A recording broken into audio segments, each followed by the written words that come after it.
حضرت ابوبکر صدیق رضی اللہ تعالیٰ عنہ اور رسول اللہ صلی اللہ علیہ وسلم جب غار ثور میں تھے تو اس وقت جو آیاتیں اتری تھیں اذ ہما فی الغار، کہ جس وقت وہ دونوں غار میں تھے، اذ ہما فی الغار یعنی رسول اللہ اور ابوبکر صدیق، تو اذ ہما فی الغار، تو اب دیکھیں اذ ہے اس کے بعد ہما آ رہا ہے، ہما ضمیر ہے، اسم ہے، ضمیر اس میں ہوتی ہیں، ابھی ہم پڑھ چکے ہیں اس میں غیر متمکن میں، تو جو اسم سے جملہ شروع ہو اسمیہ ہوتا ہے، اس کے پہلے جو اس کو ہم مبتدا کہتے ہیں، فی جار ہے، الغار مجرور ہے،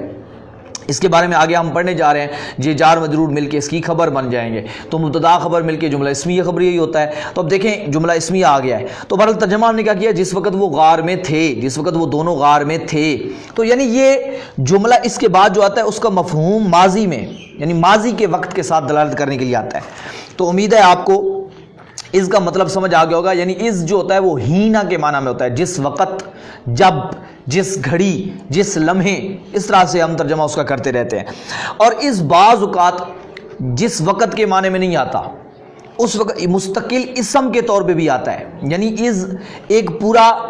بذات خود اسم ہوتا ہے، جس طرح زیدون ایک اسم ہے نا، اس طرح سے ایک اسم ہوتا ہے، تو اس کو ہم انشاءاللہ اگلی کتابوں میں جا کے پڑھیں گے، ابھی ہم کیونکہ اسماء ظروف کو ڈسکس کر رہے ہیں تو اس کو بطور اسم ظرف ہم نے سمجھا، اس کی ہم مثالیں اور بھی قرآن مجید سے نکال سکتے ہیں۔ اس کے بعد ہمارے پاس جو دوسرا لفظ ہے جو اس کے بعد آتا ہے وہ ہے اذا، وہ کیا ہے، از کی بجائے کیا ہے، اذا،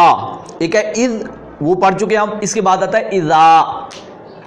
اب یہ اذا بھی جو ہوتا ہے یہ بھی وقت پر دلالت کرنے کے لیے آتا ہے، ٹھیک ہے، یہ کس کے وقت پہ دلالت کرنے کے لیے آتا ہے، یعنی وقت کو بتانے کے لیے آتا ہے۔ اب جب یہ وقت کو بتانے کے لیے آتا ہے تو اس کے بعد جملہ فعلیہ آتا ہے، اس کے بعد جملہ فعلیہ آتا ہے، اور جملہ فعلیہ جب اس کے بعد آتا ہے تو دیکھیں اس کے بعد جملہ فعلیہ آتا ہے۔ اب جملہ فعلیہ اس کے بعد جو آئے گا چاہے وہ ماضی ہو یا مضارع ہو، ترجمہ جو ہے وہ مستقبل والا ہوگا، کام الٹ ہو گیا، اس سے الٹ کام ہے، یعنی از ماضی کا مفہوم دیتا ہے، اذا مستقبل کا مفہوم دیتا ہے، چاہے اس کے بعد ماضی ہی کیوں نہ آ جائے، تو وہ مفہوم جو ہے آپ نے مستقبل کا دے گا۔ یہ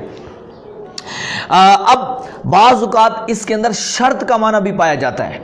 آگے جا کے آپ جملہ شرطیہ پڑھیں گے، یعنی ایک شرط ہوتی ہے اور ایک جزا ہوتی ہے، جس طرح آپ اردو میں بولتے ہیں کہ اگر تو کھانا کھائے گا تو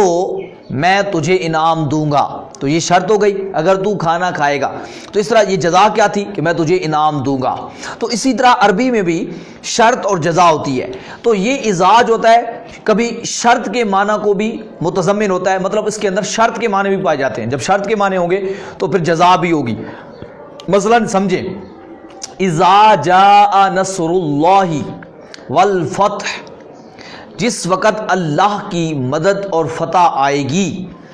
جس وقت اللہ کی مدد اور فتح آئے گی، ٹھیک ہے، اذا جو ہے نا شرط، اذا شرط کے معنی، اور دیکھیں اس کے بعد ماضی آ رہا ہے لیکن معنی کس کا دے رہا ہے، مستقبل والا دے رہا ہے، معنی مستقبل والا دے گا، یعنی یہ معنی جو ہوتا ہے اس کے بعد جو یہ مستقبل کے وقت پر دلالت کرنے کے لیے آتا ہے،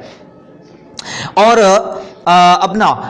یعنی کبھی یہ شرط یہاں پہ شرط کے معنی میں ہے، جس وقت اللہ کی مدد آئے گی تو تم دیکھو گے کہ لوگ فوج در فوج اللہ کی دین میں داخل ہوتا دیکھو گے، تو اب دیکھیں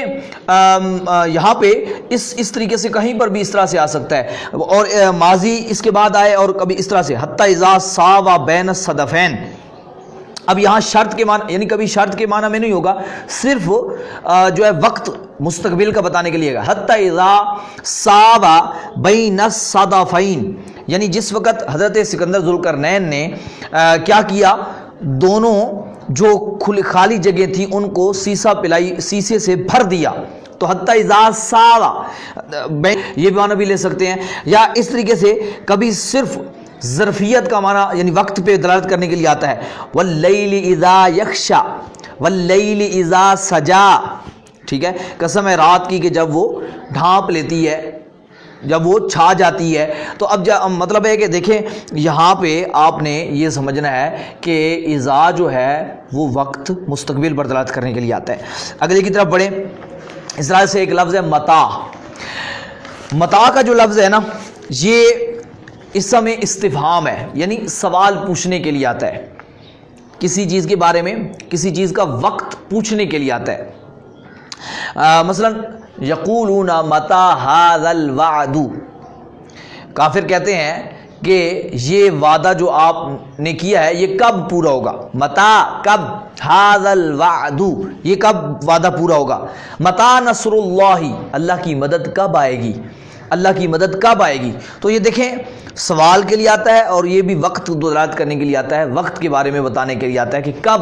یعنی سوال کے طور پہ وقت پوچھنے کے لیے آتا ہے۔ اس طرح سے ایک لفظ ہے ایانہ، ایانہ بھی بالکل متا کے ہم معنی ہے، یعنی اس کے اندر بھی سوال ہوتا ہے،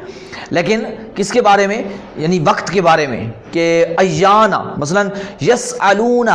وہ سب پوچھتے ہیں ایان یوم الدین، قیامت کا دن، جزا کا دن کب ہوگا۔ اب یہاں تھوڑا سا فرق ذہن میں رکھیے گا، متا اور ایانہ دونوں وقت کے بارے میں سوال کرنے کے لیے آتے ہیں، کسی چیز کے وقت کے بارے میں، لیکن یہ ذہن میں رکھیے گا کہ متا اور ایانہ میں فرق یہ ہے کہ متا سے آپ کسی چیز کے بارے میں بھی سوال کر سکتے ہیں جو جس کا وقوع ہونا ہے، آپ اس کے بارے میں سوال۔ ایانہ جو ہے نا، کوئی عظیم اور ہولناک چیز، بڑی دہشت والی چیز ہو، اس کے واقع ہونے والی ہو، تو اس کے بارے میں جب آپ سوال کریں گے تو اس کو ایانہ سے کریں گے۔ جس طرح دیکھیں قیامت کا دن ایک بڑا ہولناک اور دہشت والا دن ہوگا، تو اس کا واقع ہونا ایک بہت بڑا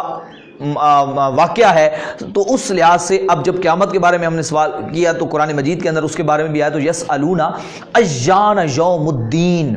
قیامت کا دن کب ہوگا، تو ایانہ سے سوال ہوا۔ تو لفظ ایانہ اور متا میں یہ فرق بھی آپ کے ذہن میں ہونا چاہیے۔ اس کے بعد ہے لفظ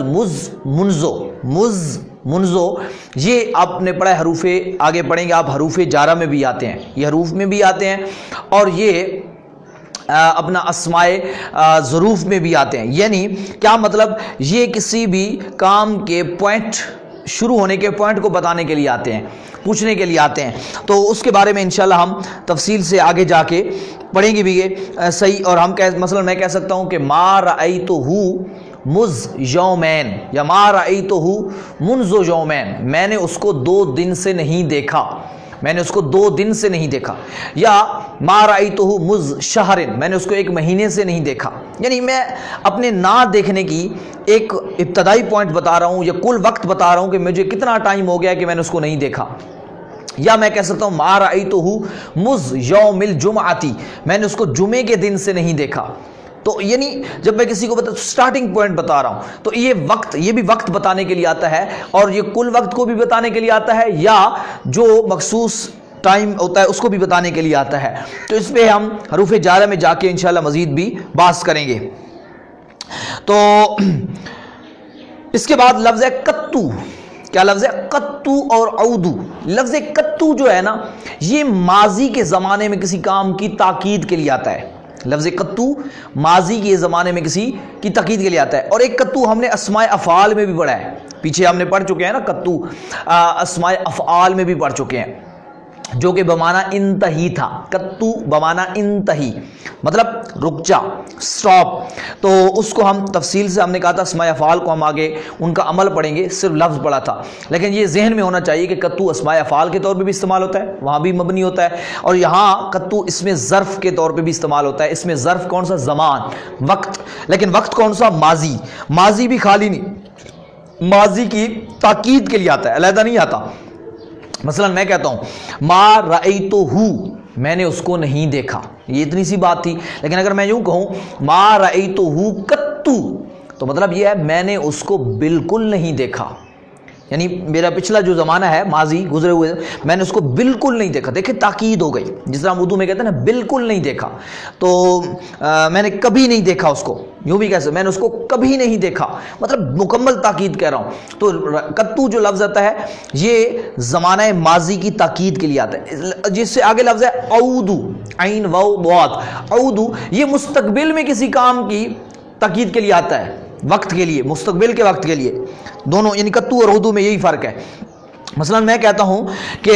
اگر کوئی بندہ مجھ سے سوال کرتا ہے کہ بھائی آپ فلاں کو دیکھیں گے، میں اس کو کہتا ہوں لا اراہو، میں نہیں دیکھوں گا، ہوں اس کو خالی، مطلب اگر میں تاکید لگا لا راہو عودو، میں اسے کبھی نہیں دیکھوں گا،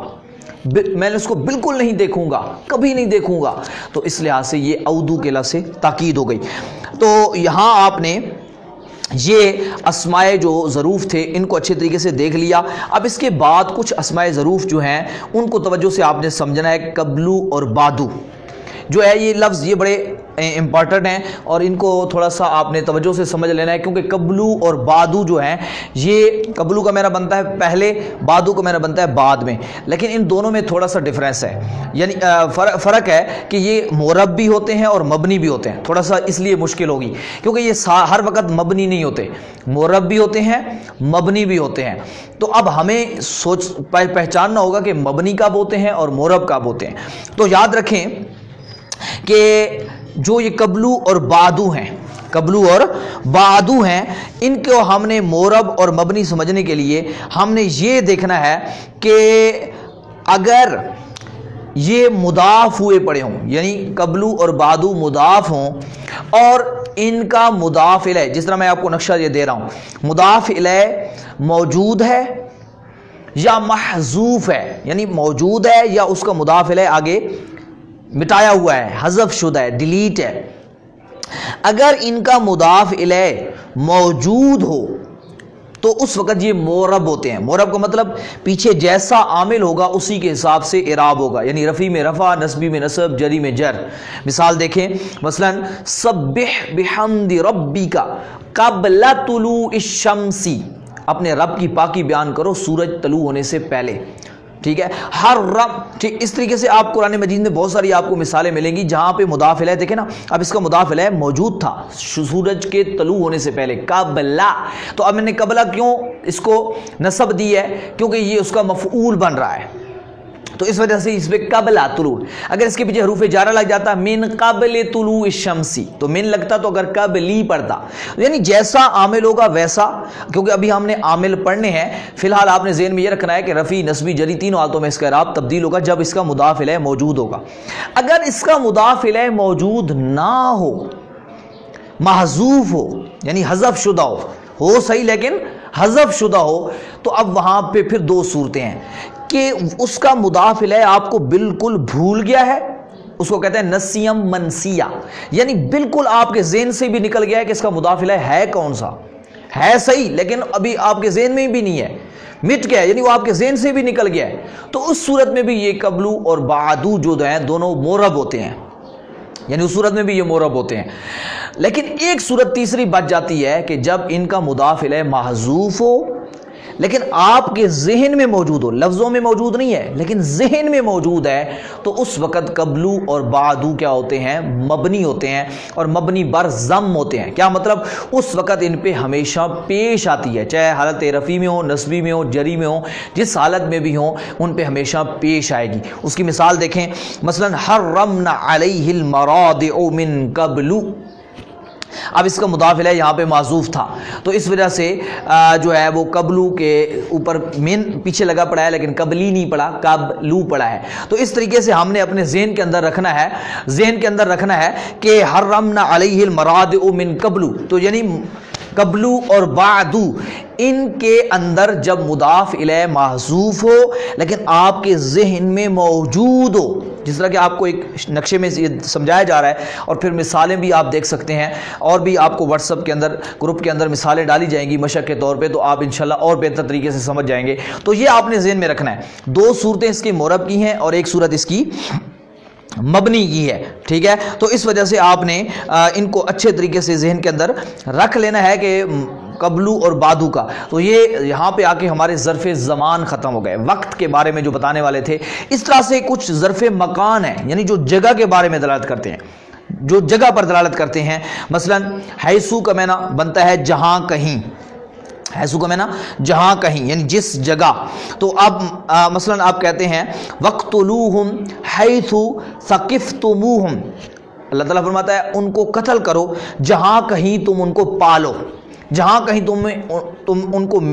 پالو انہیں وہیں پہ قتل کر دو. تو حیثو جہاں کہیں, جس جگہ, تو حیثو جگہ کے بارے میں. یہ لفظ حیثو جو ہے اس طرح سے ایک لفظ قدامو آگے,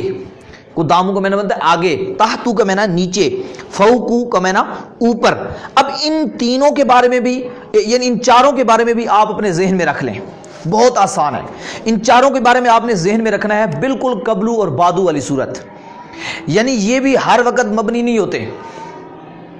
یہ ہر وقت مبنی نہیں ہوتے، بلکہ ان کی بھی 3 صورتیں ہیں کہ دیکھیں گے ان کا مضاف الیہ موجود ہے مذکور، یعنی ذکر شدہ ان کے آگے پڑا ہے کہ نہیں پڑا. اگر پڑا ہے تو یہ معرب ہوں گے، اس وقت یہ مبنی نہیں ہوں گے، یعنی ان کا اعراب پھر عامل کے مطابق ہوگا، رفع میں رفع، نصبی میں نصب، جری میں جر. اور اگر ان کا مضاف الیہ موجود نہیں ہے تو پھر دیکھنا ہے کہ بالکل بھول گیا ہے، ذہن سے نکل گیا ہے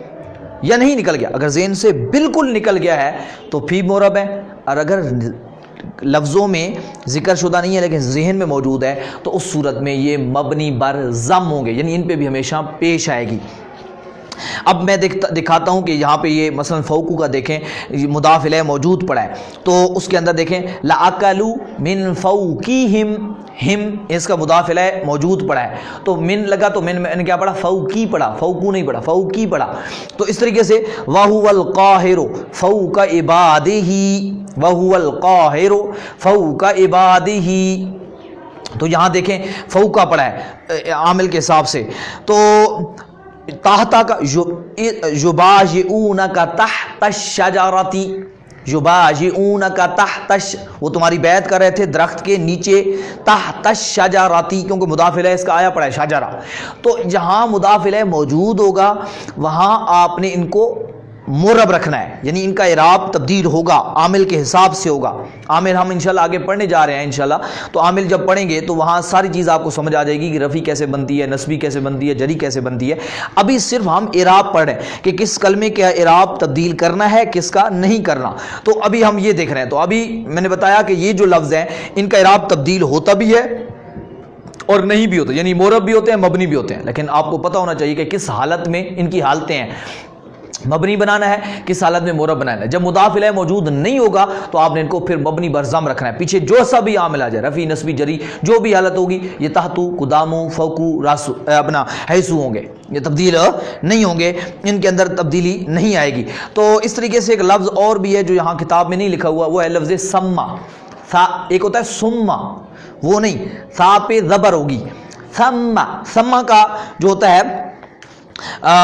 جگہ کے بارے میں یہ بھی دلالت کرتا ہے، اینما تولو فثم وجہ اللہ، جس طرف بھی تم پھر جاؤ پس ثم اس جگہ وجہ اللہ، اللہ تعالیٰ کی ذات ہے، یعنی اسی طرف اللہ کی ذات ہے. تو یہاں دیکھیں ثم آیا، تو ثم بھی ظرف مکان کے طور پہ آتا ہے، جگہ کے طور پہ آتا ہے. تو یہ آپ نے اپنے ذہن کے اندر یہاں کے ہمارے اسماء جو ہے غیر متمکنہ جو ہیں وہ ختم ہو جاتے ہیں، اسماء ظروف ہیں. یہ میں نے ان کے بارے میں ابتدائی آپ کے ذہن کے اندر خاکہ دیا ہے. اور یہ جتنے بھی اسماء ظروف ہیں جو سارے میں نے بتایا وہ مبنی ہوتے ہیں. ان میں سے ایک جو ہمارا ظرف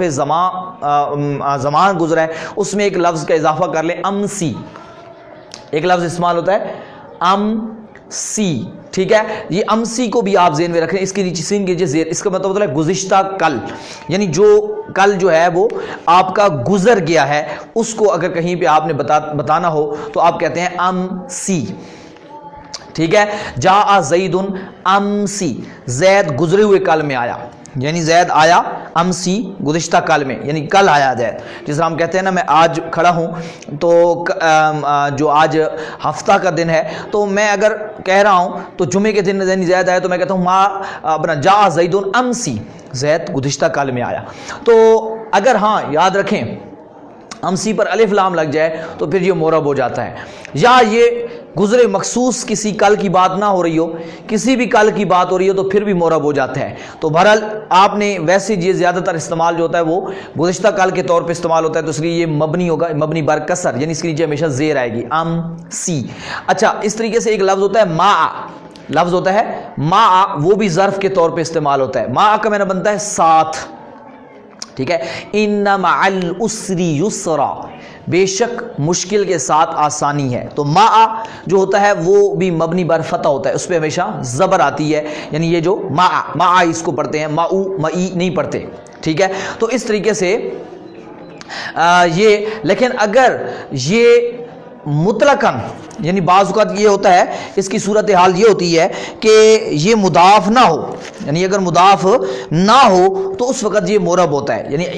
یہ بھی ہمیشہ مضاف ہو کے استعمال ہوتا ہے، یعنی ما کے بعد ایک مضاف الیہ ہوتا ہے، جس طرح ان مع العسری، مشکل کے ساتھ آسانی ہے، تو دیکھیں ما، تو اس وقت ما کا تیرے ساتھ، ٹھیک ہے، تو اس وجہ سے اس کو کیا پڑھتے ہیں، جو ہے اس پہ نصب آتی ہے، لیکن اگر کہیں پہ یہ مضاف الیہ اس کا نہ ہو تو اس وقت یہ معرب ہو جاتا ہے، معن پڑھ سکتے ہیں، معن، ٹھیک ہے، تو آپ یعنی جاء الرجلان معن، دونوں آدمی اکٹھے آئے، ایک ساتھ آئے، تو یہ آپ کے سامنے میں نے اسماء ظروف رکھ دی ہے، تو ان کی مزید تفاصیل انشاءاللہ اگلی کتابوں میں جو ہم بڑی کتابیں پڑھیں گے تو وہاں اور بھی آئیں گی، یہاں آپ نے ان کو ابھی ذہن کے اندر بٹھانا ہے کہ اسماء ظروف ہیں کون کون سے، مکان جگہ پر کون سے دلالت کرتے ہیں، وقت پر کون سے دلالت کرتے ہیں، اور پھر یہ مبنی ہوتے ہیں یا معرب ہوتے ہیں، تو میں نے آپ کو بتایا کچھ تو ایسے ہیں جو بکے ہی مبنی ہوتے ہیں، ان میں سے کچھ تھے قبلو، بعدو، حیثو، قدامو، تحتو، فوقو، کہ جو معرب بھی ہوتے ہیں مبنی بھی ہوتے ہیں، دو حالتوں میں معرب ہوتے ہیں، ایک حالت میں مبنی ہوتے ہیں، جس کی تفصیل میں آپ کو بتا چکا ہوں۔ مشق کریں، سبق کو 2 سے 3 بار ضرور سماعت کیا کریں سنت کی نیت سے، اور پچھلا سبق ضرور دہرایا کریں، اگلا سبق نہ آنے تک آپ پچھلے سبقوں کی دہرائی جاری رکھا کریں، مشق ضرور کیا کریں، اور اگر کوئی چیز سمجھ نہ آئے تو واٹس ایپ نمبر شو رہا ہے، اس پہ سوال کیا کریں، اور نئی کلاسز کے داخلے بھی جاری ہیں، آپ دوسرے دوستوں کو بھی کوشش کرائیں کہ وہ درس نظامی کے اندر شامل کرائیں، ان کو بھی ذہن بنائیں کہ وہ بھی جو ہے اس کورس کے اندر شامل ہو جائیں، اور باقاعدہ طریقے سے وہ بھی سیکھنے کی کوشش کریں، یہ پیغام آپ پہنچائیں، دوسروں تک بھی پہنچائیں، تاکہ وہ بھی جلد از جلد نئی کلاسز شروع ہونے سے پہلے شامل ہو جائیں اور ان کو بھی دین سیکھنے کا موقع میسر آ جائے۔ والحمدللہ رب العالمین اجمعین برحمتک یا ارحم الراحمین۔